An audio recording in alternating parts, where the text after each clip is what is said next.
ನಮಸ್ಕಾರ ರಮಣ, ಏನಪ್ಪ ಮಾಡ್ತಿದ್ಯಾ? ಏನಿಲ್ಲ ಅಣ್ಣ, ಫಸಲ್ ಚೆನ್ನಾಗಿ ಬರ್ತಿಲ್ವಲ್ಲ, ಅದಕ್ಕೆ ಮಣ್ಣು ಪರೀಕ್ಷೆ ಮಾಡೋಣ ಅಂತ ಮಣ್ಣು ತೆಗಿತಿದ್ದೆ. ಓ, ಅದಕ್ಕೆ ಮಣ್ಣು ತೆಗಿತಿದ್ದೀರಾ ಅಣ್ಣ?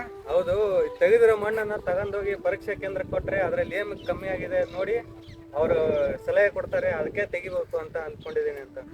ಕೊಡೋಣ, ನಾನು ಸ್ವಲ್ಪ ತೆಗಿತೀನಿ ಆಗಿದ್ರೆ ಅಲ್ಲಿ. ಆಯ್ತು, ನೀ ತೆಗಿ, ನಾ ತುಂಬ್ಕೊಂತೀನಿ.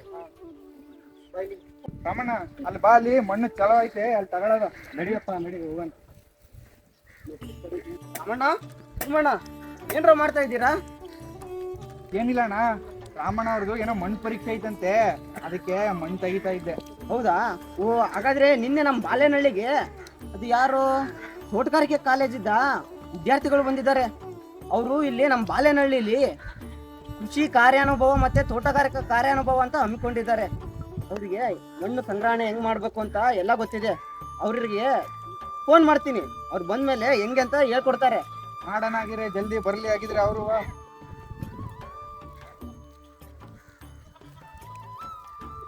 ಹಲೋ, ಮಕ್ಕಳ, ಅದೇ ನಮ್ಮ ಹೊಲದಲ್ಲಿ ಒಂದು ಸ್ವಲ್ಪ ಮಣ್ಣು ಪರೀಕ್ಷೆ ಮಾಡಿಸ್ಬೇಕಿತ್ತು. ಅದು ಹೆಂಗೆ ಅಂತಂದೇಳಿ ಬಂದು ಒಂದು ಸ್ವಲ್ಪ ಮಣ್ಣು ಮಾದರಿ ಹೆಂಗೆ ತಗೋಬೇಕು ಅಂತಂದೇಳಿ ಹೇಳಿದ್ರೆ ಒಳ್ಳೇದಾಗ್ತಿತ್ತು ಮಕ್ಕಳ. ಏನಣ್ಣ, ಬರ್ತಾರಂತ? ಬರ್ತಾ ಇದಾರಂತೆ. ನಾನು ಹೋಗಿ ಅವ್ರನ್ನ ಕರ್ಕೊಂಡ್ ಬರ್ತೀನಿ, ಆಯ್ತಾ? ಆಯ್ತಣ್ಣ. ಅಗೋ ಬಂದ ಬಿಟ್ರು. ನಮಸ್ಕಾರ ಯಜಮಾನ್ರೆ. ನಮಸ್ಕಾರಪ್ಪ. ಏನ್ ಫೋನ್ ಮಾಡಿದ್ರಲ್ಲ? ಅದು ನಮ್ಮ ಹೊಲದಲ್ಲಿ ಮಣ್ಣು ಪರೀಕ್ಷೆ ಮಾಡಿಸ್ಬೇಕಿತ್ತು, ಬನ್ನಿ ಹೋಗೋಣ. ನಡೀರಿ. ಅವು ಮಣ್ಣು ಪರೀಕ್ಷೆ ಮಾಡ್ಸಕ್ಕೆ ಮಾದರಿ ಹೆಂಗ್ ತಗೋಬೇಕು ಅಂತ ನಮ್ಗೆ ಗೊತ್ತಿಲ್ಲ. ಒಂದ್ ಸ್ವಲ್ಪ ಅದ್ರ ಬಗ್ಗೆ ತಿಳಿಸ್ಕೊಡ್ತೀರಾ? ಸರಿ ಯಜಮಾನ್ರೆ, ತಿಳಿಸ್ಕೊಡೋಣ. ನಿಮಗೆ ಮಣ್ಣು ಪರೀಕ್ಷೆಗೆ ಮಣ್ಣನ್ನು ಹೇಗೆ ಸಂಗ್ರಹಿಸುವುದು ಎಂದು ತಿಳಿಸ್ತೀನಿ. ಗೌಡ್ರೆ, ಮಣ್ಣನ್ನು ನೀವು ಇಲ್ಲಿ ತೆಗಿತಾ ಇದ್ದೀರಾ?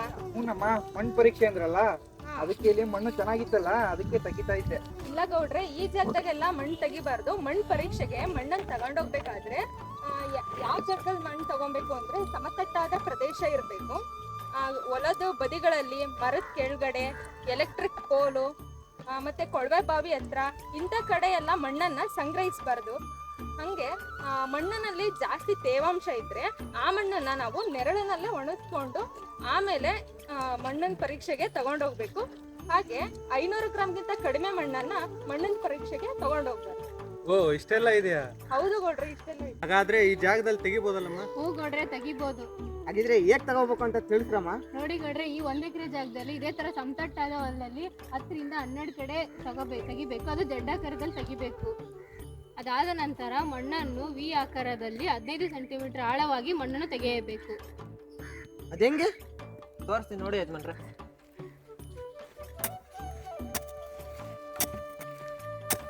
ಯಜಮಾನ್ರೆ, ಹಿಂಗ್ ತೆಗ್ದಾದ್ಮೇಲೆ 1 ಇಂಚು 2 ಸೈಡು ಸ್ಕ್ರೇಪ್ ಮಾಡೋಕೆ. ಈಗ ಈ ಸ್ಕ್ರೇಪ್ ಮಾಡಿರೋ ಮಣ್ಣನ್ನ ಒಂದು ಬುಟ್ಟಿಗೆ ಹಾಕಬೇಕು.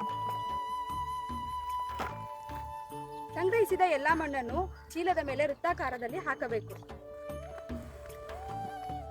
ತದಾದ ನಂತರ ಇದರಲ್ಲಿ ಬರುವ ಕಲ್ಲು ಮತ್ತು ಬೇರ್ಗಳನ್ನು ಎಲ್ಲ ಈ ಮಣ್ಣಿನಿಂದ ಬೇರ್ಪಡಿಸಬೇಕು. ಈ ರೀತಿ ವೃತ್ತಾಕಾರದಲ್ಲಿ ಮಣ್ಣನ್ನು ಹರಡಬೇಕು. ಆಮೇಲೆ ಕ್ವಾರ್ಟರಿಂಗ್ ಟೆಕ್ನಿಕ್ ಮೂಲಕ ಮಣ್ಣನ್ನು 500 ಗ್ರಾಮ್ಗೆ ತರಬೇಕು. ವಾಟರಿಂಗ್ ಟೆಕ್ನಿಕ್ ಅಂದ್ರೆ ಹೇಗೆ ಅದು? ಹೀಗೆ ವೃತ್ತದಲ್ಲಿ 4 ಭಾಗಗಳನ್ನಾಗಿ ವಿಂಗಡಿಸಬೇಕು. ಆಮೇಲೆ ಈ 4 ಭಾಗಗಳಲ್ಲಿ ವಿರುದ್ಧ ಭಾಗಗಳನ್ನು ತೆಗೆಯಬೇಕು. ಪುನಃ ಈ ಮಣ್ಣನ್ನು ಮತ್ತೆ ವೃತ್ತಾಕಾರದಲ್ಲಿ ಪುನಃ ಈ ವಿರುದ್ಧ ಭಾಗವನ್ನು ಬೇರ್ಪಡಿಸಬೇಕು.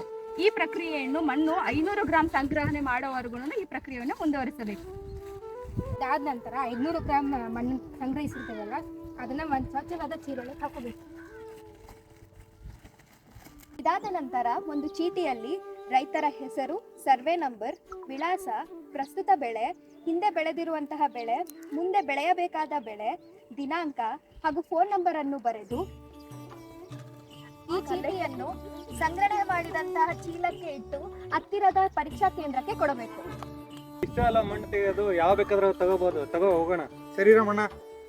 ಗೌಡ್ರೆ, ಇಲ್ಲಿ ಈ ಮಣ್ಣಿನ ಮಾದರಿನ ಯಾವಾಗ ಬೇಕೋ ಅವಾಗ ತೆಗೆಯೋ ಹಾಗಿಲ್ಲ. ಅದಕ್ಕೆ ಅಂತಾನೆ ಒಂದು ಸಮಯ ಇದೆ, ಎಷ್ಟು ಆಳದಲ್ಲಿ ತೆಗಿಬೇಕು ಅನ್ನೋ ಒಂದು ಕ್ರಮ ಇದೆ.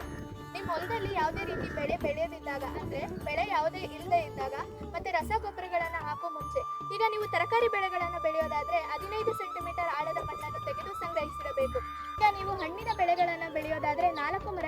ಹಾಗೆ 30 ಸೆಂಟಿಮೀಟರ್ ಆಳದ ಮಣ್ಣನ್ನು ತೆಗೆದು ಸಂಗ್ರಹಿಸಿಡಬೇಕು. ಹಾಗಿದ್ರೆ ಈ ಮಣ್ಣು ಪರೀಕ್ಷೆ ಮಾಡೋದ್ರಿಂದ ಏನೇನೆಲ್ಲ ಉಪಯೋಗ ಇದೆ? ಮಣ್ಣಿನ ಪರೀಕ್ಷೆ ಮಾಡೋದ್ರಿಂದ ಪೌಷ್ಟಿಕಾಂಶಗಳ ಕೊರತೆಯನ್ನು ಗುರುತಿಸಬಹುದು, ಮಣ್ಣಿನ pH ಅನ್ನು ಸಮತೋಲನಗೊಳಿಸಬಹುದು, ನೀರಿನ ನಿರ್ವಹಣೆ ಹಾಗೂ ಜೈವಿಕ ಚಟುವಟಿಕೆಗಳನ್ನು ಕೂಡ ಹೆಚ್ಚಿಸಬಹುದು. ಹಾಗಾದ್ರೆ ಇಷ್ಟೆಲ್ಲ ಉಪಯೋಗ ಇದೆ ಅಂದ್ರೆ ನಾನು ಮಾಡಿಸಿ ಬೇರೆಯವ್ರಿಗೂ ಹೇಳ್ತೀನಿ. ಹಾಗೆ ಆಗಿ ಓ ಅಣ್ಣ, ಏನ್ರಣ್ಣ ಇಷ್ಟು ಅವಸರ ಕೊಟ್ಬಿಟ್ಟಿದ್ದೀರಾ? ನೀವು ಇಷ್ಟೆಲ್ಲ ಹೇಳಿದ್ಮೇಲೆ ನಾವು ಮಣ್ಣಿನ ಪರೀಕ್ಷೆ ಮಾಡಿಸ್ತಿರ್ತೀವಿ, ಖಂಡಿತ ಮಾಡಿಸ್ತೀವಿ. ಮಣ್ಣಿನ ಆರೋಗ್ಯ ನಮ್ಮ ಆರೋಗ್ಯ.